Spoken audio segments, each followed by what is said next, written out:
வணக்கம். இன்றைய மாவட்ட செய்திகள். உலக தண்ணீர் தினத்தையொட்டி வைகை நதி மக்கள் இயக்கம் சார்பில் மதுரை வைகை ஆற்றில் தூய்மை பணி நடைபெற்றது. இதில் ஏராளமான கல்லூரி மாணவர்கள் மற்றும் தன்னார்வலர்கள் பங்கேற்று தூய்மை பணியில் ஈடுபட்டனர்.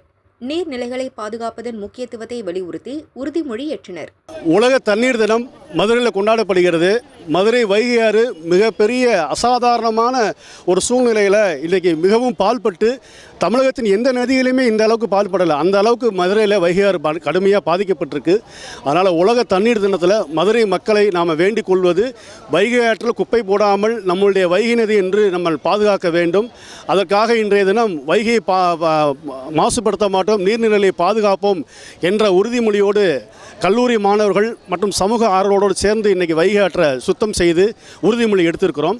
வைகை ஆறு மீண்டும் வளம் கொளிக்க அனைத்து மாணவர்களும் அனைத்து சமூக ஆர்வலும் தொடர்ந்து வேலை செய்வதாக இன்று முடிவு செய்யப்பட்டு இன்றைக்கி நிகழ்ச்சியை நடத்தி கொண்டிருக்கிறோம். இப்போ பார்த்திங்கன்னா இன்றைக்கி உலக தண்ணீர் தினம். அதுக்காக பார்த்திங்கன்னா நாங்கள் மதுரை மெஜரா காலேஜிலேருந்து நாங்கள் எல்லாருமே மாணவி அனைவரும் சேர்ந்து என்எஸ்எஸ் மூலியமாக நாங்கள் வைகை ஆற்றை சுத்தம் பண்ண வந்திருக்கோம்.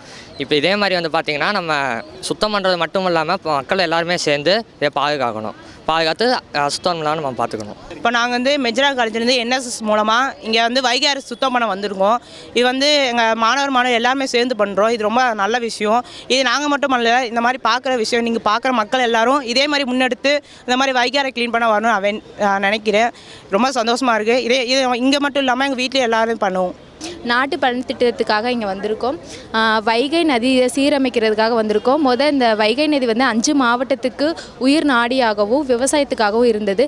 ஒரு காலத்தில் வெள்ளம் போன இந்த வைகை நதியெல்லாம் இப்போ சாக்கடை போய்கிட்டு இருக்கு.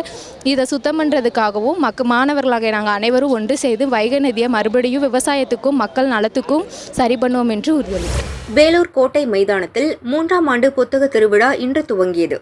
10 நாட்கள் நடைபெறும் இந்த கண்காட்சியை கலெக்டர் சுப்பலட்சுமி துவக்கி வைத்தார். இதில் எம்எல்ஏக்கள் அமுலு, கார்த்திகேயன், மேயர் சுஜாதா, துணை மேயர் சுனில் கலந்து கொண்டனர். 80 அரங்குகள் அமைக்கப்பட்டு 200 பதிப்பகங்கள் தங்கள் புத்தகங்களை விற்பனைக்கு கொண்டு வந்துள்ளனர். இக்கண்காட்சியில் 50 லட்சத்துக்கும் மேற்பட்ட புத்தகங்கள் இடம்பெற்றுள்ளன. தள்ளுபடி விலையில் புத்தகங்களை வாங்கலாம். தஞ்சை மாவட்டம் சுவாமிமலை அருகே திருவலஞ்சுழியைச் சேர்ந்தவர் காளிதாஸ், வயது 36. பிரபல ரவுடியான இவரை ரவுடி சரித்திர பட்டியலில் இணைத்து போலீசார் கண்காணித்து வந்தனர். காளிதாஸ் சிறையிலிருந்து கடந்த வாரம் ஜாமீனில் வெளியே வந்தார். இந்நிலையில் அவர் வீட்டின் முன்பு இரத்த வெள்ளத்தில் பிணமாக கிடந்தார். போலீஸ் விசாரணையில் நேற்றிரவு மது போதையில் இருந்த காளிதாஸ் அவரது அண்ணன் பாண்டியனுடன் வம்பிழுத்தார். இதனால் இருவருக்கும் இடையே தகராறு ஏற்பட்டது. கொதிப்படைந்த பாண்டியன் உருட்டுக்கட்டையால் காளிதாஸை தாக்கினார். இதில் தலையில் பலத்த காயமடைந்த காளிதாஸ் ஸ்பாட்டிலேயே இறந்தார். எஸ்கேப் ஆன பாண்டியனை போலீசார் கைது செய்தனர். கள்ளக்குறிச்சி மாவட்டம் சின்னசேலம் அருகே குரால் பகுதியைச் சேர்ந்தவர் செல்லக்கண்ணு. இவரது நண்பர் பூண்டியைச் சேர்ந்த பாலசுப்ரமணியன். இருவரும் குரால் பகுதியில் நாட்டு துப்பாக்கியுடன் வனவிலங்கு வேட்டையில் ஈடுபட்டனர். ஸ்பாட்டிற்கு விரைந்த கிருஷ்ணாபுரம் வனக்காப்பாளர் வேல்முருகன் தலைமையிலான குழு இருவரையும் சுற்றி வளைத்தனர். அப்போது வனக்காப்பாளர் வேல்முருகன் காலில் துப்பாக்கியால் சுட்டுவிட்டு பாலசுப்ரமணியன் எஸ்கேப் ஆனார். இதில் படுகாயமடைந்த வேல்முருகனை கள்ளக்குறிச்சி அரசு ஹாஸ்பிட்டலில் அட்மிட் செய்தனர். செல்லக்கண்ணுவை உளுந்தூர்பேட்டை வனத்துறையினர் கைது செய்தனர்.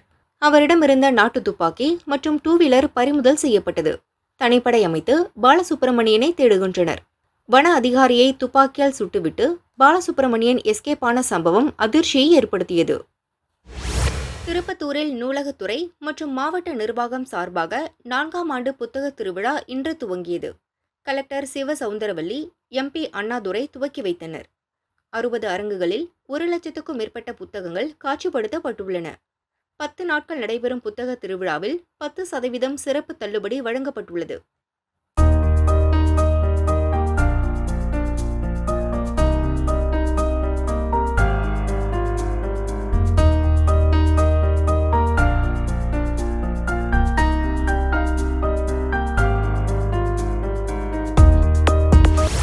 திருப்பூர் மாவட்டம் பல்லடம் நகரப்பகுதி வழியாக கோவை திருச்சி தேசிய நெடுஞ்சாலை செல்கிறது.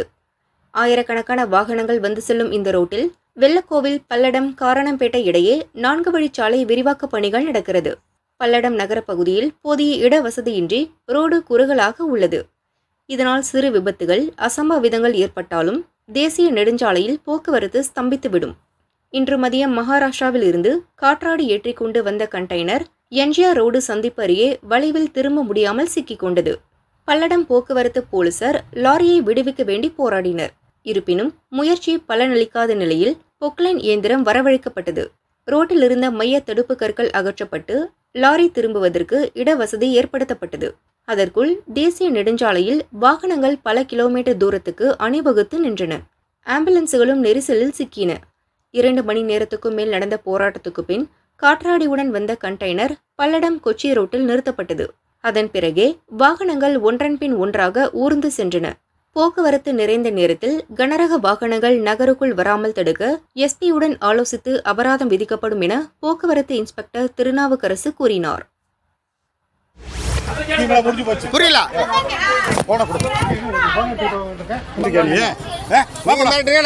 பில் கட்ட சொல்லு. சேலம் மாவட்டம் ஆத்தூர் அருகே உள்ள நரசிங்கபுரம் நகராட்சிக்கு உட்பட்ட 10வது வார்டு வடக்கு தலைநகர் பகுதியில் 200க்கும் மேற்பட்ட குடும்பத்தினர் வசிக்கின்றனர். இப்பகுதியில் குடிநீர் கட்டணம் வசூல் செய்ய நகராட்சி பொறியாளர் ஜெயமாலினி மற்றும் பொதுப்பணித்துறை மேற்பார்வையாளர் சுரேஷ் சென்றனர். அப்போது தங்கள் பகுதிக்கு 18 நாட்களுக்கு ஒருமுறை குடிநீர் விநியோகம் செய்யப்படுவதாக கூறினர். குடிநீர் கட்டணம் மட்டும் எப்படி வசூலிக்கலாம் என கேட்டு அதிகாரிகளை குடியிருப்போர் சிறை பிடித்தனர்.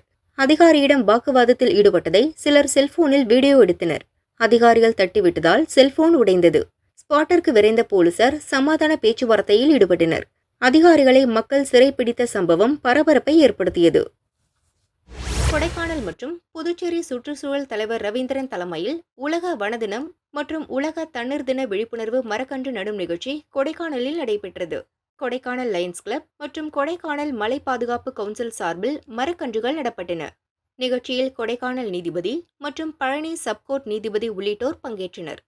அதுக்கு காரணம் என்னவென்றால் 25 வருஷத்துக்கு முன்னாடி பாட்டிலில் தண்ணி அடைச்சி விற்கிறதுக்கு வந்தபோது தண்ணியை போய் யாராவது காசை கொடுத்து வாங்குவோம்னு பேசின நாம இன்றைக்கி 1 லிட்டர் தண்ணி மினிமம் 20 ரூபா கொடுத்து வாங்க வேண்டிய ஒரு சூழலுக்கு தள்ளப்பட்டுட்டோம். அதற்காக கடந்த 15 வருடமாக பொதுமக்களிடம் என்ன விழிப்புணர்வு கொடுத்துட்ருக்கேன்னாக்கா, நம்ம எவ்வளோ பணம் சேர்த்து வச்சாலும் நம்மளுடைய பேர பிள்ளைகளோ கொள்ளு பேரனுகளோ அந்த பணத்தை சாப்பிட முடியாது. நாடு நல்லா இருக்கணும்னாக்கா பூமி நல்லா இருக்கணும். ஆகையால் மரங்களை நட்டு பராமரித்து வளர்த்தா தான் அடுத்த தலைமுறை நல்லா வாழ முடியும்.